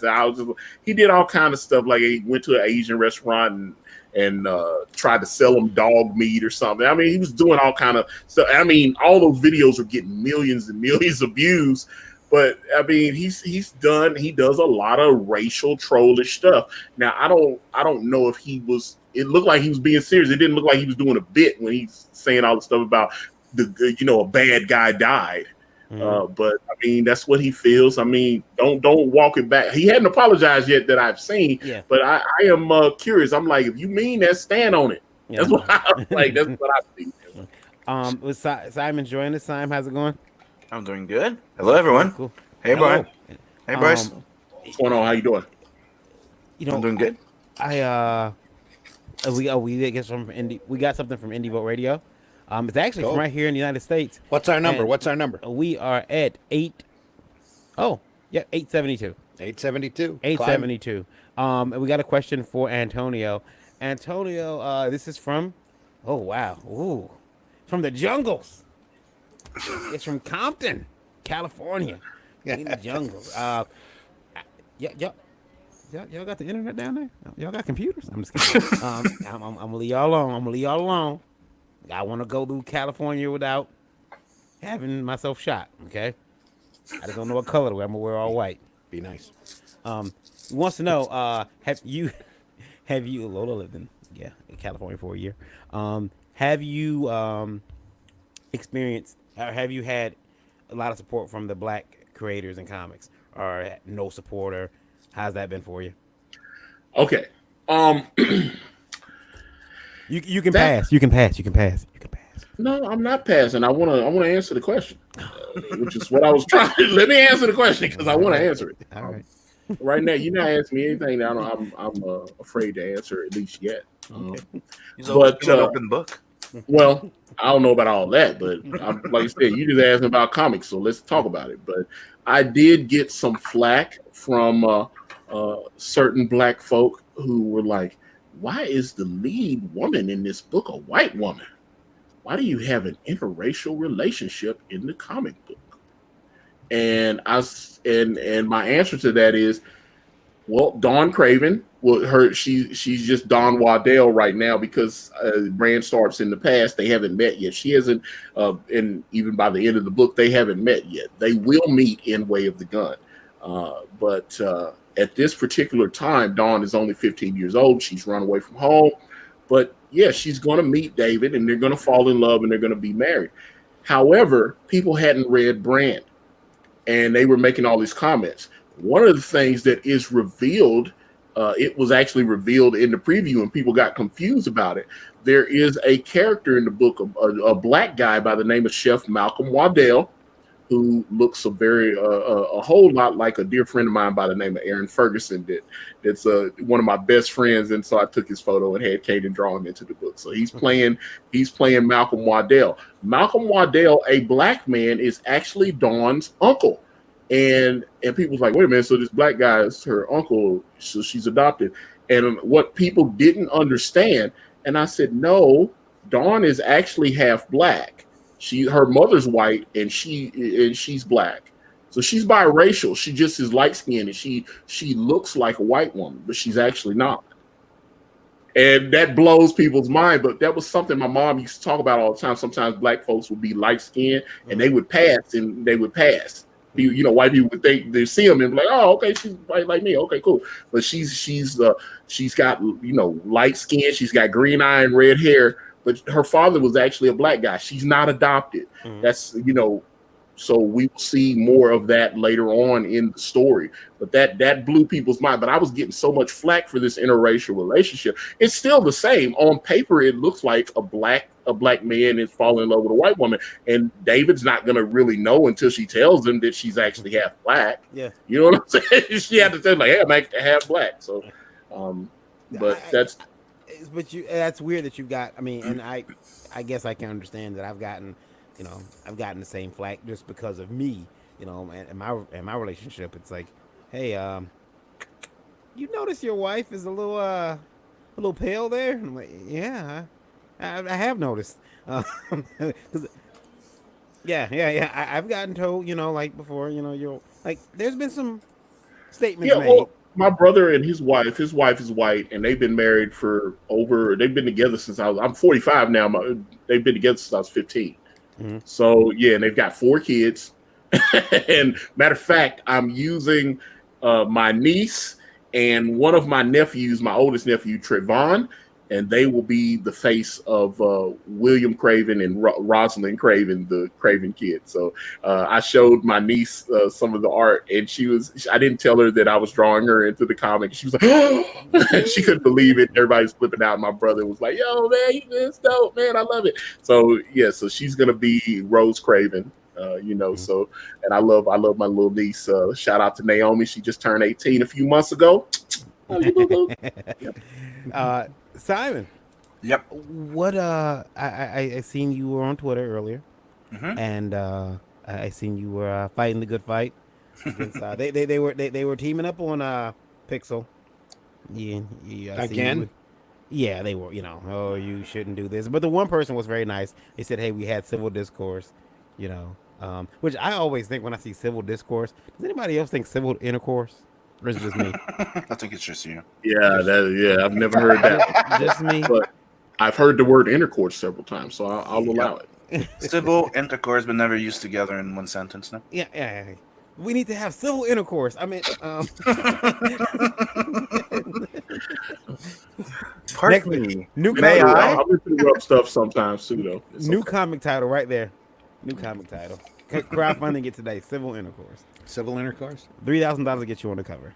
That can be from your new Hey, your new Cecil sold comic. his cover for 3,000. He managed to somebody bought the picture on the cover for $3,000. So Yeah, salute to Cecil. yeah. Cash grab, man. Get it on Indiegogo. That could come out from VU Comics. Yeah, yeah. So Simon, you've got your book. I know you've got. Have you shipped that yet? No, I should be shipping in March. March, shipping in March. Okay. Yeah, I Right, got 6 pages left to do. cool, cool. You yeah, another successful crowdfunder.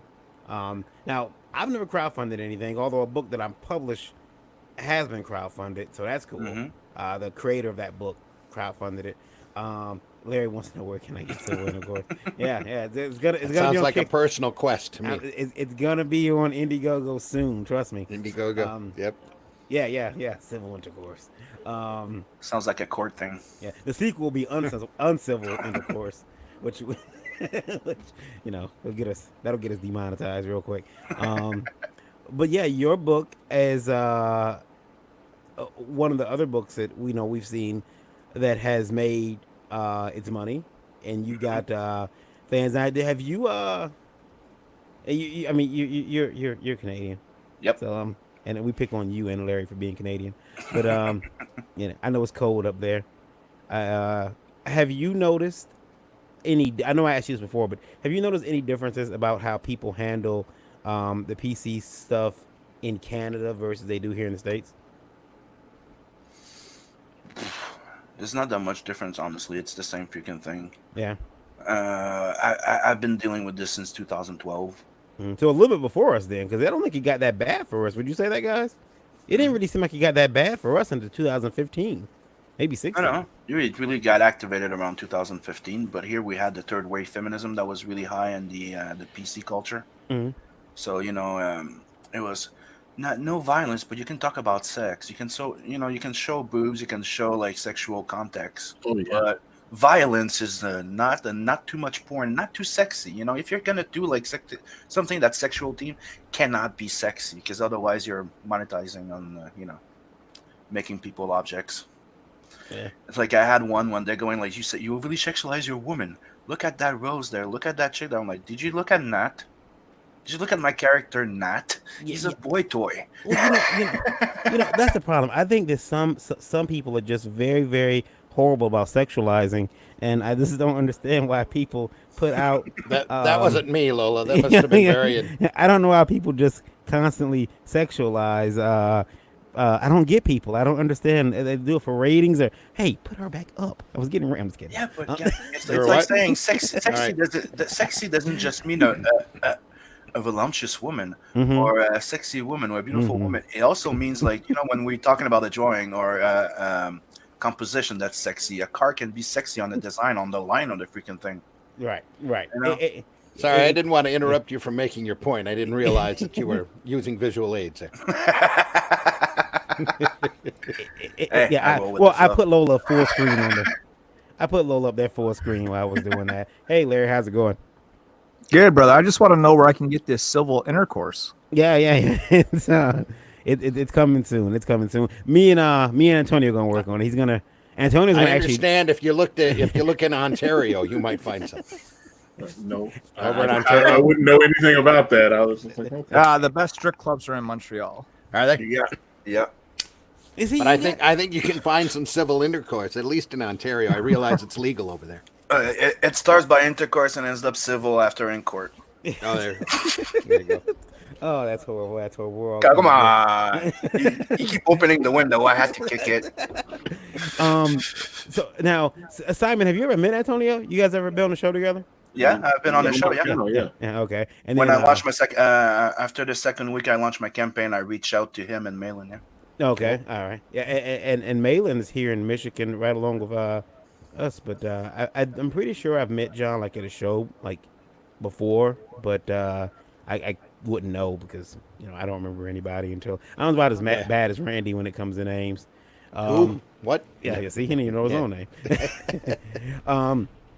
So, what advice, Antonio, could you give everybody, and then you too, Sam, would you give for people who are crowdfunding books for the first time? What advice would you give anybody?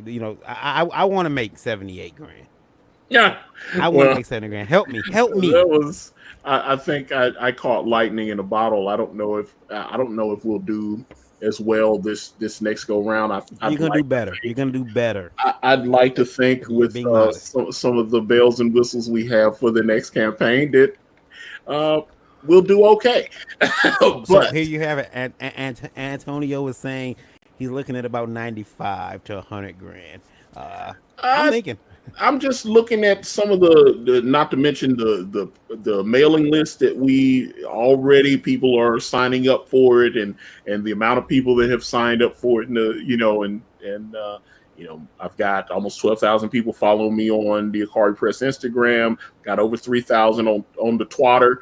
Over 3,000 subscribed to my YouTube channel, Akari Press. I think I've done okay. The message is out there that hey, the book is coming. Like I said, people are interested, especially after mailing out the PDF where people could actually finally read it and see. Because I've tried to tell people it's not necessarily brand. It's not a superhero book.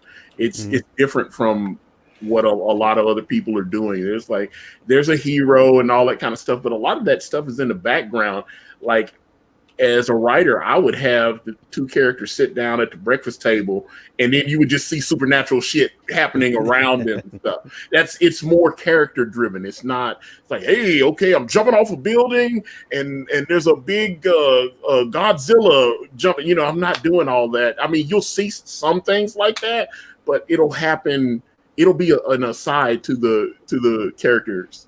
It's more about the relationships that the characters have with each other. But like I said, the people that are supporting me, man, we've got rabid brand fans. I cannot believe that I see certain people, Tinfoil Hat Nick from the War Campaign, that dude's steady. He hardcore, tweeting that stuff out on the regular. And, it's just, it's amazing to me. I'll wake up and I'll start going, oh man, somebody else is. I was like, I don't have to work that hard because they're so busy promoting my books every day. And I was like, but I definitely salute to the fans. I mean, that's what it is. That's what's about. And obviously, having a little help from the world's most charming, elegant, eloquent, and yet humble man, great big Star Wars man, Skyver. Have him not only to contribute a cover to this project, but to have him, like I said, have Billy Tucci allow us to use Rob Willis doing a cover, Matt Winger doing a cover. I mean, we've got great covers, and I've got a couple more that are going to be unveiled hopefully before launch, but I need to make a few contacts. But we've got really, really cool stuff coming up, and not only are we going to do that, we're going to do brand black and white, because a lot of people were asking about seeing Kanan's artwork in black and white because it just looks so beautiful. So we're going to do a black and white collected edition of the book and just try to give the fans what they want. Hopefully. I do want to reach out to real quick. I want to, because this is actually up Larry's alley too. Well, Steve said you can't have it both ways. I can either depict female characters and make them go through hell like any other character, or I can keep them in the background where they don't get hurt. And then he says, I'm trying to think of a right way to say this. While I think that it's a valid point that women kind of get shafted when it comes to getting character depth and in leading roles, I also think you have to live in the reality the sex sells. And for many of all sexual preferences and genders, being sexy and having sexy sex with sexy people is part of their power fantasy. It's an interesting thing they seek in fiction. Yeah, I mean, Larry, your character Niobe is a character. She's young girl. Not. I mean, she's grown, but she dresses provocatively. You and both Simon have characters. People get mad. Like, why do you have this sexy, skinny, small chick in the book? We don't like it. How do you respond to that, Larry? You just try to, brush that off. I mean, I take the Brian Pulido approach on that. I mean, he's got Lady Death, and he takes the same sort of flack for, having sexy, I don't know if you call her a hero or anti-villain or whatever Lady Death is, but she's certainly damn hot. He doesn't pay it much mind. It's just chitter chatter. Same thing with Tom Hutchinson of Big Dog Inc. He's got Critter and Penny for Your Soul and Ursa Minor, and all his characters are female. Every single book I plan to do stars a female lead. In Niobe's case, she's a rock star, so she dresses like one. She is sexy. But if anyone's ever read the book, they'll see there's lots of depth into it. It's not just about TNA. While you may see a little bit of that, the first book we did was about teen suicide and depression. No one would ever know that, though. They just judge the book by the cover, right? Yeah. And Simon, you've got sexy females in your book. Yep. Have you? When you get flack, have you got someone? I was told that a guy, he took his book into a store. It was on one of the Facebook groups I'm in. He took his indie book into a store, and the manager's, I guess, wife looked in it, flipped through it a couple pages, said, "We're not carrying this trash," and tossed it back to him. Like I was telling you, like I had an issue, like I told you a while back. I was at Montreal Comic Con, right? And I had like 5 of those little like third wave feminism, Antifa type of people coming to my table and started shaking the table, giving me shit, and then calling me like misogynist and this and that. And in that moment, usually I handle it pretty cool. But I had my kids with me on that day, so I kind of jumped over the table. And I looked at them and I'm like, how dare you assume my gender? I'm a single dad and I played a single mother and I'm a full raging dyke. And they just shut up. Everybody started laughing and they walked off. Yeah. It's like, don't go telling me what I'm allowed to like and do. I do it for the people that like what I do. Yeah. And if you don't like it, move on, right? Exactly. It's like, I do this. Like, I'm a fan of heavy metal. I'm a fan of 2000 AD. I'm a fan of all that type of stuff. So obviously I'm going to be in that line, right? I'm not going to go tell Brice, hey, you need to write a Superman type of character. That's what I want. No, he's gonna do what he wants, what he's passionate about, and he's gonna sell it to me. He's supposed to tell me what I want. He's supposed to offer me something that I don't know I want. It's interesting he brings up the whole Antifa types coming to his table. I haven't exactly had that yet. I live in New Brunswick, but they're certainly here. But my God, that it just seems like that these people want comic books to be for a certain demographic and a certain demographic only. And if you're not that demographic, that you don't even belong at the convention, which is just completely another horseshit. I agree. We didn't write these books for you. Anyway, we write them for everyone that would like to enjoy them. If you don't enjoy them, well, I'm sorry. My friend next to me, right there, the next door, might have something that would suit you better. Thank you. Have a great day. Well, see, that's the thing. That's great. That's great. Very. We're like Randy's celebrating. We crossed 1,045 listening live on Indie Vote Radio right now. Got that 4 digits working. Yeah. All good. Thank you, everyone listening on Indie Volt and even on YouTube. If you're on YouTube, hit that like button and subscribe to Indie Volt. So Indie Vote Radio, we just crossed 1,045 people. It'll probably drop now. It'll Suddenly we'll lose Brazil. Yeah. Well, that's happened before. Was it 2 weeks ago? We lost Germany. It was Germany. Yeah. Like, what did you say? Yeah. And then Steve said about writing a book. One of the things that keeps me out of these discussions that I feel many issues can't be summed up in 140 characters. You need time to discuss nuance. Yeah. Yeah. That's why I'm always careful when I'm on Twitter. I just put fun stuff up there or news. That's it. That Facebook. You put up nudes? Damn. News. Yeah, I was gonna say nudes. There's a different platform for that. Nobody wants to see my nudes. I'm telling you. I don't get personal on Twitter, but I share nudes. Nothing personal about it. I need to have a lot nicer figure to get my numbers up on Twitter by displaying my nudes. To each his own. Some people might like it. We have Anna, the Star Wars girls, that has a thing for George Lucas. So Does she? Yes. Salute to Anna, though. I'm definitely a fan of that young lady. Yeah. Yep. Why am I not surprised? I've streamed on Ethan's channel with her a few times. She's a sweetheart. She's really nice. Yeah, she is. She knows her stuff. She's not faking the get a fan base. She's not fake geek girl, which is even better. I was like, oh my god, all these other girls broke up with me because I like this shit and like hot. And on this podcast, we've pointed out a number of times that when I first broke into comics, we were lucky to see a woman at a show. Period. And most of the time, she was dragged there by her boyfriend. You know, it's one of the things I it used took to. a long time for the audience to start, adding some female that actually wanted to be at a show. So. Yeah. Remember when they started with that rhetoric of women are not accepted in comics, women are not welcome in comics. I'm like, did you ever see one girl walk into a fucking comic book shop or one girl going, I draw comics? How many guys goes, oh hell yeah, welcome, let's support you? Yeah. I've never seen a woman going like, I've never seen it going, no, we don't want you. Everybody's always like, cool, we don't have many of you. Yeah. Yeah. You know, I We're will glad tell you're one here. thing. You brighten up the place. Yeah. I will Yeah. tell you one thing. I walked into a games workshop once, and the guys all stopped, and they stopped painting their figures, and they stopped and they were looking. It's a woman. Yeah. They did not like the fact that I don't know if they didn't like the fact that I brought my wife in there, or they just didn't expect it. But like I felt like I had broken some type of code, because it was like okay, I don't know what's happened here. I don't know if it's I'm a black guy in Games Workshop thing, or the fact that I brought Jennifer McHuge tits with me, but but I just want to pick up some figures and some paint, and I'll be on my way. But yeah, it was definitely I've never seen it, but I maybe it does happen to some girls. I'm not sure. Steve says I personally kind of blame Twitter's format for how discourse has evolved recently. Things get more extreme because you have to dumb it down. It's very true.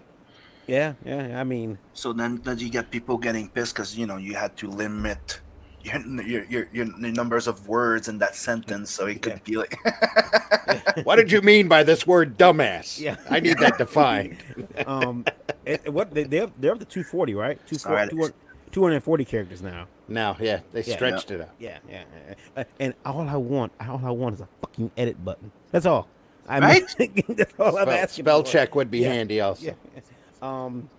Ralph says comics has had a 4 kids label on it since Seduction, stunting the medium's growth until the undergrounds of the 60s, in my opinion. Oh, that was when it was cemented. There was really kid stuff before that, but once Gaines started EC Comics and started really aging the audience because he started producing stories that he wanted to read, then people started freaking and going, I thought that was kid stuff. What do you mean you've got a guy completely decapitated?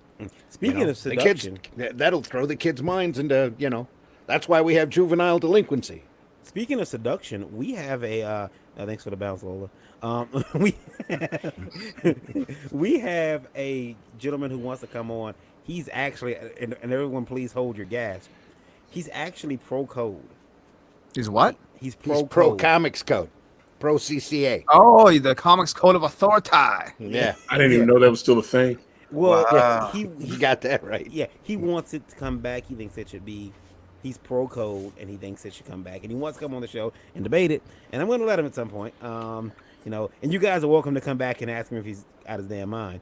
But I don't think there's a problem with having a comics code if everyone can agree what that code is. The problem with the comics code initially is no one really knew what was in the code. Well, they did initially. That's the thing. But once they started testing it, it got to be very liquid.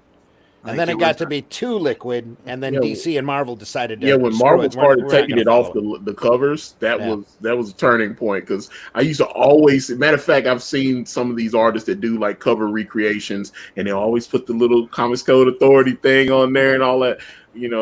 Which that's what I grew up with. But I remember when Marvel started taking that off, it was like, yeah, we're not gonna put that on there. Well, I think Stan Lee was the first guy to say, screw the comics code. I'm just going to do my own thing, Well, he had to do it for that drug issue, I think. Yeah, Yeah, he the was. drug but issue. He had good reason. Yeah. Yeah, And then, Harry was everybody on- else started finding good reason too here and there. So. I would have. I have a shirt. I have a shirt with it on it. I mean, I It think says the only not. Or thing the way for a around it. I think the only thing for a comics code that would actually make sense for me is that it would tell readers, what would be appropriate for their age type. Like you go buy a game and it says 8+ or 14+, right? There's Something like already that. a rating on it, no? Yeah, well, some comic books do have ratings, or they'll put them on themselves. Some labels will do that, some labels don't. But if there was like a unified kind of rating for comic books, and people who walk by my table from Niobe will go, oh, okay, this isn't for kids, right? This is for adults because there's swearing and there's some sexy imagery in it, so 17 plus or something like that. That something like that can make sense for me. But if it's too boggled down in detail and it's all catering to the far left, then I want nothing to do with it. I thought we already had to do it. I've been doing it, but I thought it was already something that we had to do. If you go back and look at the original code and why it was created, it was done for a lot more reasons than just taking comics and dumbing them back down to kids literature. A lot of that stuff was done intentionally to throw certain companies out of business. Mm-hmm. For example, they had to cut out the word crime from the cover. That was done intentionally because Leave Gleason, I believe it was the printer of Crime Does Not Pay. He was moving millions of copies per issue of his comic, dropping horror and terror off of the cover. Mm-hmm. Literally castrated EC Comics' two biggest selling books. Yep. So they a lot of that stuff was very politically put in there to look up front like, oh, we're protecting the kids, but it was really done to throw some of these companies intentionally out of business, which it did. Ted says censorship code, whatever you want to call it, it's 2020, not 1950.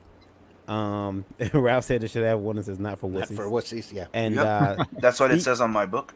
Does it? Yeah, it's on my campaign. Just go see it. It says not for wussies. Yeah. And what is your campaign? What is your campaign, Sim? Tell us. Blood Hunt. Blood Hunt. Okay, I'll have to check it out. That's on Indiegogo or Kickstarter?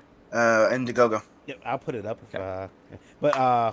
And then Steve says, I can't ever sign for censor. If you or your company or your studio want to have a certain code or image, that's fine. But don't ever think you have the right to dictate what I say. Yep. I think the title that really broke the code and made companies decide not to follow it anymore was Swamp Thing. And that's because there were certain issues that the code had already approved of, and they put their stamp on. And then, like the third or fourth part of a particular story by Morin, Bissett, and Toddleman, the code authority read it again and said, "You can't do this." And they said, "What do you mean we can't do this? We just printed the first two parts of the story covering those exact same points, and you approved it." So that was the real straw that broke the CCA's back. They decided to drop the code, and then they decided, well, we're going mostly direct market anyway. We'll just drop the whole stamp. So, and that there's Blood Hunt. I put it on the code out. Blood Hunt. Payback is a fee. Yeah, shipping in March. In March. 117 backers. You done good. You done good, boy. You done good. How's that looking, Sim? You said you still had 6 or 7 pages left to go? 6 pages to do. Yep. 6 pages? Sweet. Rock on. And now we're up to 68 pages. 68 pages. The book will be 70 page. Cool. Yep. Yeah. 68 pages. He'll have that done in a week. He'll have it done tomorrow. Come on. Get that done. Kirby it out. I've been busting my ass on that one. I bet you have. That'll be awesome. And then don't forget, I put it up here. I'll put it up here again. 1 second. End of February. Brand 2. Way of the Gun. Well, not Brand 2. It's going to be Brand. Way of the Gun.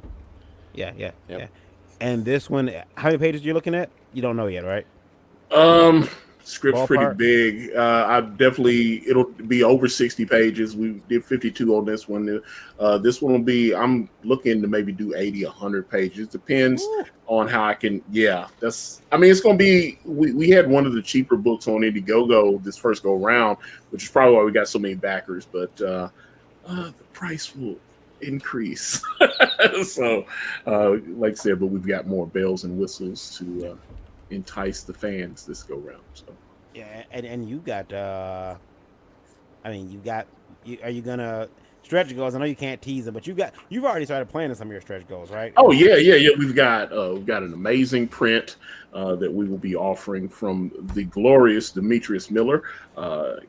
Brilliant artist, has over 45,000 people following him on the gram, and I happen to be his art rep So Yeah.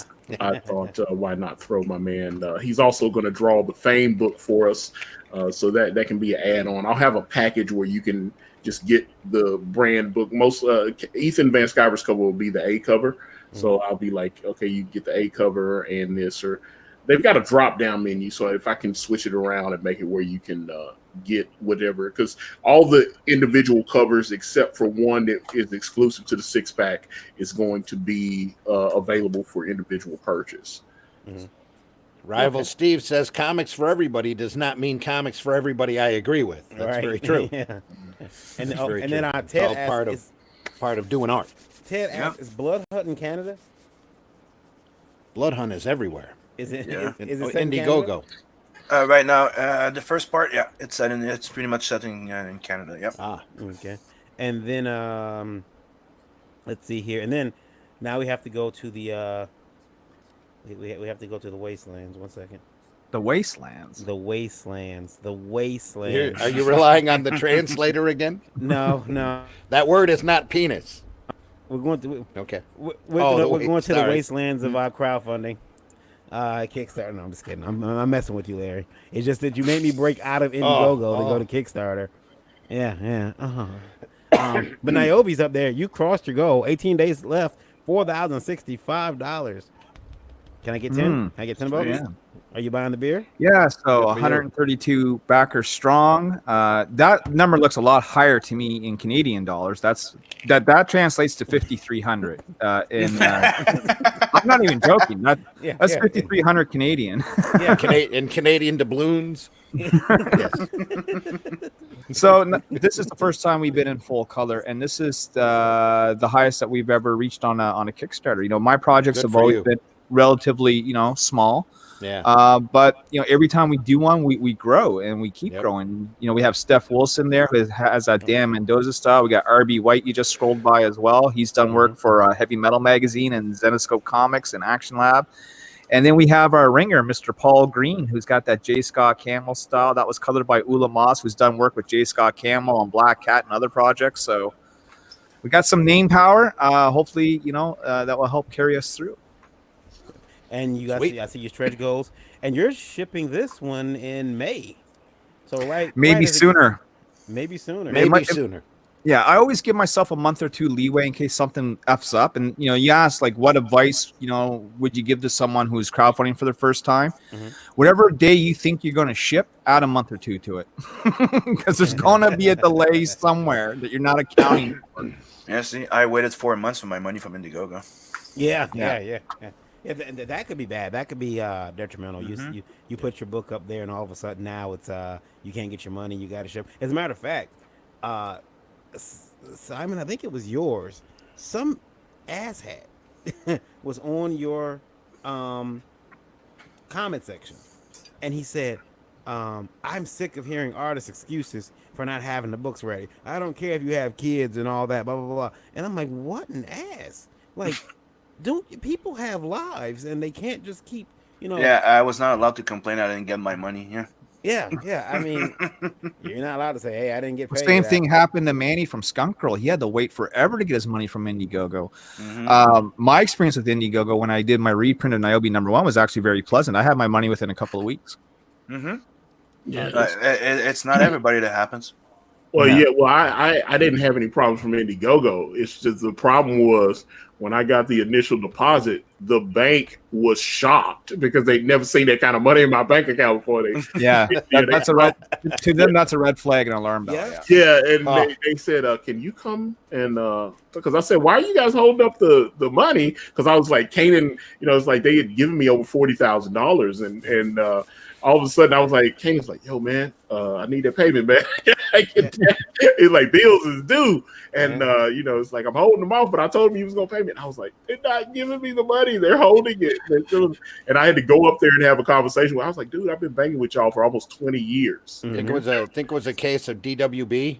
Yeah, well, I mean, depositing while black. Yeah, well, I would say that Whoa. if they knew what I looked like until I walked into the office there, but that's Oh. they just looked at my financial history, and normally it'd be like, okay, 2,000 here, 3,000 there, 7,000, a little small, and all of a sudden it's like 73. 40, Yeah. it's like $41,000 all at once. You're like, whoa, what's going on? Yeah, here? no, my bank did the same thing when I got my very first Kickstarter done. I was like a few grand just got dumped in, and there was a held, and I'm like, no, this is for I make comic books. I had to explain it out, like. Oh yeah, I went up there and we worked it out, and they were like, then all of a sudden when they realized it was legit, they started going, so could we interest you into some bond and stuff like that, all this kind of stuff. I was like, We have some pretty good CDs here. that's a lot of money you have there, Mr. Brice. So we need to invest that for you. And I was like, no, I didn't want extra money. They So I did could pay the my same thing. They did the same thing to Lola and I when she would take a check up to the bank, and it was, I think the first time it was it 35 grand? Yeah, and it was they did the same thing. You deposit. They're like, yeah, you got to open an account, and by the way, it's gonna take 14 days to clear. It's like 14. The sign outside says 7. And even your brochure says 7. What is? And and it's drawn on your bank. What are you talking about? There was so many hoops you had to jump through, but. Well, like I said, yeah, I expect this first payment just based on the tracking and everything we're looking at. It looks like we'll have a pretty nice payment for this first go round. So I am very much looking forward to now that my bank they've got they've got at least a dozen Indiegogo payments now. They go, oh, this company pays them all the time. Yeah, now that they know who you are. Yeah. But that first time, can you we'd like to have you come talk to us. Can you come up here? I was like, so I got to drive up here? I was like, okay. I would have circled the bank a couple times to make sure the cops weren't standing by. Oh, Lord. I came to realize that the money transfer problem is the fact that for some kind of reason, you're aware that they changed the person that they use, the third party that they use for the money transfer, right? It used to be Square or something, and then they changed. The thing is, I got stuck that my account was treated like they were trying to transfer it to an American account. Yeah, so like I said, I didn't have that problem. It just went, and especially after that first time, every payment. Yeah, exactly. So as soon as I opened a US account, a US account, gave them the number, boom, it was there within 3 days, and since I got my money. Oh, okay, cool. I'll tell you what, because and this is something that I'm gonna a favor I'm gonna send to my Canadian brothers here. Larry and Simon, when you get those next big payments, send them to me. And here in America, I will cash the checks, and I will take a small service fee. So is my new bank account, because I discovered that my bank also has some banks in the States, so I could just open an account there. Just put me on the account. What I'm saying, then that way I can even. You just need an American on the account, and I think it should be me. Schemes and scams, man. Schemes and scams. Schemes and scams. Schemes and scams. Who said it in that voice? Schemes and scams. I've been practicing my Edwin voice for over a year now, man.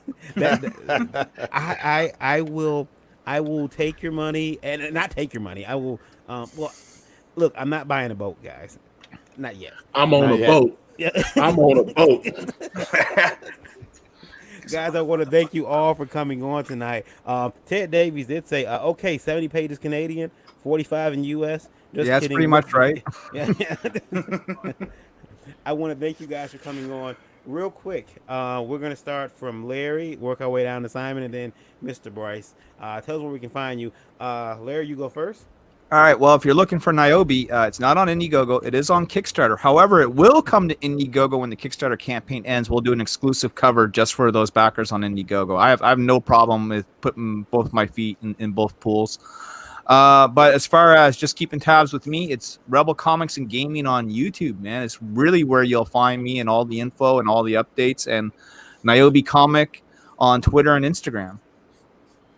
Larry just told us that he has no problem by funding. So I did what now?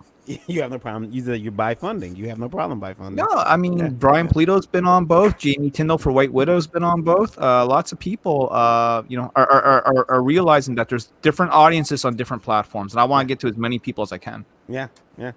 Simon, you're Yes. where can we find you at? You can find me anywhere under Simon Simpletier or the Art of Sim, and go check out Blood Hunt and sub to Demona and Tales from the Nadverse. That the whole name just sounds so mysterious, doesn't it? Demona. No. Your whole name. Yeah, it's like it's like one of those names like Mobius. Like you say your first and last name. I can't pronounce it because I got a slow, lazy American tongue. But But it's the pronunciation would be like Po, Mhm. T, and then A. So Hey, if you Potier? line it up, Potier, yeah, Pot- Potier, well, yeah. we got Sydney Potier, but We have Prussian Potier. There you go. You're getting it. yeah, and then we got Mr. Antonio Brice, Akari Press. But where can they find you, sir? And where can they communicate with you? All right. So if you want to reach out to me, I'm on Facebook, Instagram, Twitter, and YouTube, all at Akari Press. Or you can catch me Thursday, 9 p.m. Eastern Standard Time every week on the Wrestling Council, and then at 10 p.m. Eastern Standard Time Saturday nights, I host my adult podcast, Sexy Party, which is available on iTunes, Spotify, TuneIn Radio, iHeartRadio. It's all over, and it's also available. We stream it live on my YouTube channel, the Akari Press channel. So you can catch me in all those places. The wrestling program. That's cool. Yeah. Every week we're issue 18, episode 18 is coming Real up. quick, speaking of wrestling, Lola has been very depressed since Sunday. Ed should have won the Royal Rumble. Let's just put it that way. She was very upset. Roman Reigns, her boyfriend, lost, and it hurt her. It hurt her to her heart.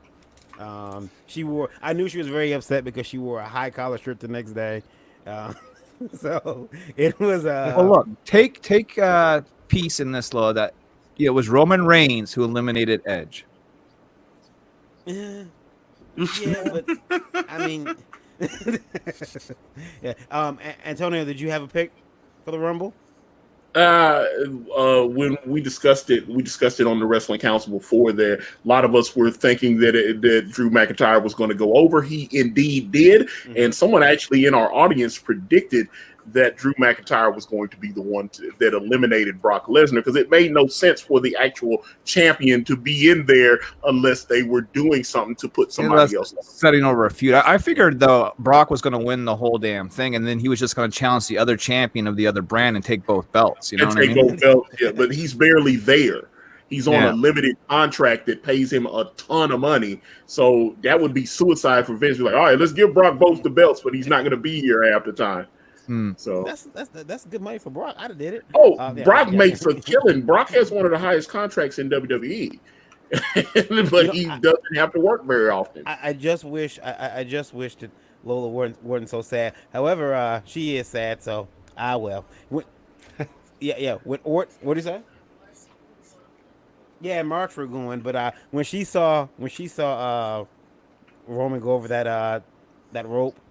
She looked at the TV with the most Greta-like face I've ever seen, and she said, "How dare you!" She was so upset.